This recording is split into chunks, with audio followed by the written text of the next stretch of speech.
میں آخری بات یہ عرض کر دوں مسئلے کے طور پر، جن اللہ کے بندوں کے پاس اس زمانے میں 52.5 تولے چاندی یا اس کی قیمت ہے، میں نے ابھی کسی بھائی سے پتہ لگایا تھا نماز سے 1 گھنٹہ پہلے، انہوں نے مجھے بتلایا کہ تقریباً 35,000 روپے کی ہوتی ہے وہ والی چاندی جو نمبر 1 کی کہلاتی ہے۔ دوسری والی جس سے زیورات وغیرہ بنا کرتے ہیں وہ تو اس سے بھی کم درجے کی ہے۔ کسی اللہ کے بندے کے پاس 52.5 تولے چاندی یا اس کی قیمت، اگر اس کے پاس یہ دونوں چیزیں نہیں ہیں مگر گھر کے اندر بہت لمبے چوڑے سامان ہیں، کچھ پرانے تانبے کے برتن رکھے ہوئے ہیں، کچھ دیگیں رکھی ہوئی ہیں، ایک گھر میں رہتا ہے دوسرا کام کرائے پر اٹھاتا ہے، ایسی کوئی چیز ہے، ضرورت سے زیادہ سامان ہے، اور ان تمام کی قیمت ملا کر اگر 52.5 تولے چاندی یعنی اس زمانے کے اعتبار سے 35 کے قریب تک اگر پہنچ جائے، ایسے اللہ کے بندے پر قربانی واجب ہے لازمی طور پر۔ اگر بیوی کے پاس اتنی ملکیت اس کی اپنی الگ ہے اسے بھی کرنی ہوگی، اور جو ذمہ دار ہے گھر کا اسے بھی کرنی ہوگی۔ ایک گڑبڑی ہمارے ہاں یہ ہوتی ہے، کبھی کبھی لوگ آ کر کہتے ہیں، ابھی شاید پرسوں کی بات ہے فون آیا کہ پچھلے سال میں نے اپنی لی، اس سے پہلے بیوی کی لی، اس سال ہمارا چھوٹا موٹا ننا منا معصوم بچہ اس کی لے لیں۔ مسئلہ لینے کا نہیں ہے، مسئلہ یہ کس پر لازم ہے، آپ کو قربانی اس کی کرنی ہے، اپنی قربانی کے علاوہ جس پر واجب اس نے کر لی، اس کے علاوہ اپنی طرف سے آپ کس کی لیں، یہ آپ کا پورا اختیار ہے۔ حضور پاک علیہ السلام کی طرف سے، صحابہ کرام کی طرف سے، اپنے مرحوم والدین کی طرف سے، اپنے دوستوں کی طرف سے، یہ تو آپ کا پیسہ ہے، آپ صحیح طریقے پر جہاں بھی استعمال کریں، مگر نمبر 1 پر اپنی قربانی۔ دوسرا مسئلہ خاص طور سے اس میں یہ بھی یاد رکھنا چاہیے، کبھی کبھی 4 آدمی ساتھ کام کر رہے ہوتے ہیں،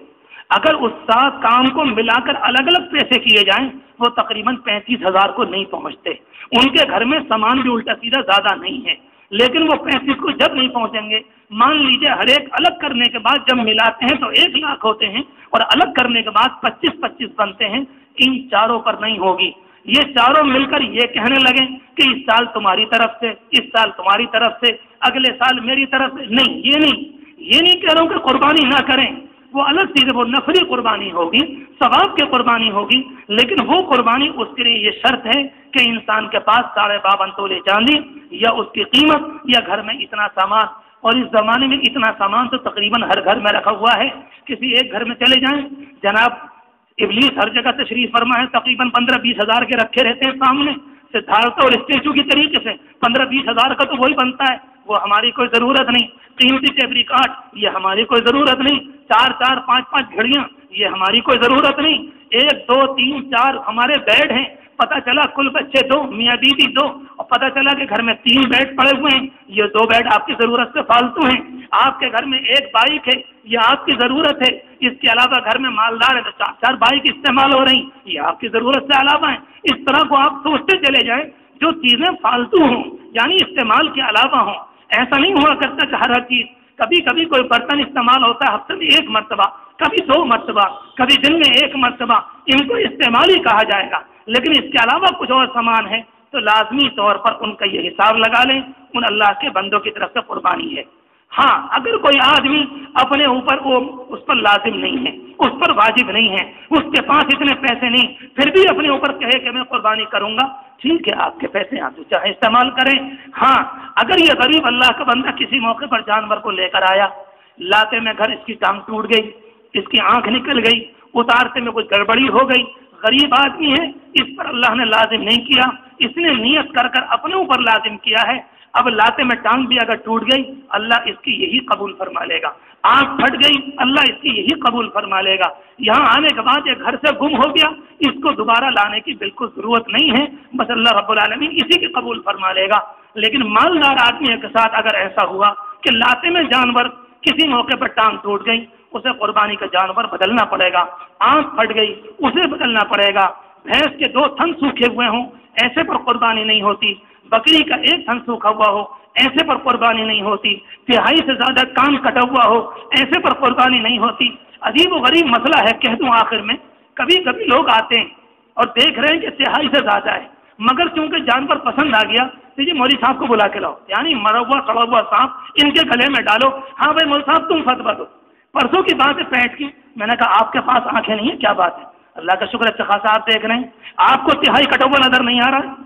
صرف یہ ہے کہ گائے کو پسند آ گئی ہے، بھینس پسند آ گئی، بیل پسند آ گیا، کوئی جانور پسند آ گیا، پسند کے نتیجے میں بس انہوں نے فوراً یہ کہا کہ نہیں آپ بتائیے، تاکہ آپ فرما دیں تو ماشاءاللہ آپ کیونکہ ہماری اطاعت بھی اتنی کرتے ہیں اور اتنی محبت رکھتے ہیں، ہر جمعے کی ساری باتوں پر آپ عمل کرتے ہیں، مسئلہ صرف اتنا ہوتا ہے کہ ایک جانور پسند آ گیا اور اس کے بعد یہ ساری باتیں ہوتی ہیں۔ یہ 2-3 مسئلے میں نے آپ سے عرض کیے۔ اگر کوئی لڑکا الگ کام کرتا ہے، وہ قربانی اتنے پیسے اگر ہیں وہ اپنی قربانی الگ کرے گا، نابالغ بچوں پر قربانی نہیں ہوتی، مجنون کے مال پر قربانی نہیں، پاگل کے مال پر قربانی نہیں۔ اگر کوئی شرعی طور پر ان 3 دنوں میں کہیں پر سفر پر چلا جائے اس کی کوئی قربانی نہیں ہوا کرتی، کہیں اتفاق سے چلا گیا مریض کو لے کر دہلی، یہ اتنی مقدار ہے جس کو سفر شرعی کہا جاتا ہے، ایسے انسان پر بھی قربانی نہیں، وہ اپنی طرف سے قربانی کرا دے تو الگ بات ہے۔ کچھ اللہ کے بندے حج پر گئے ہوئے ہیں، ان کے ذمہ دار، ان کے بھائی، ان کے یہاں پر رشتہ دار یہاں موجود ہوں گے، وہ مسئلہ یاد رکھیں۔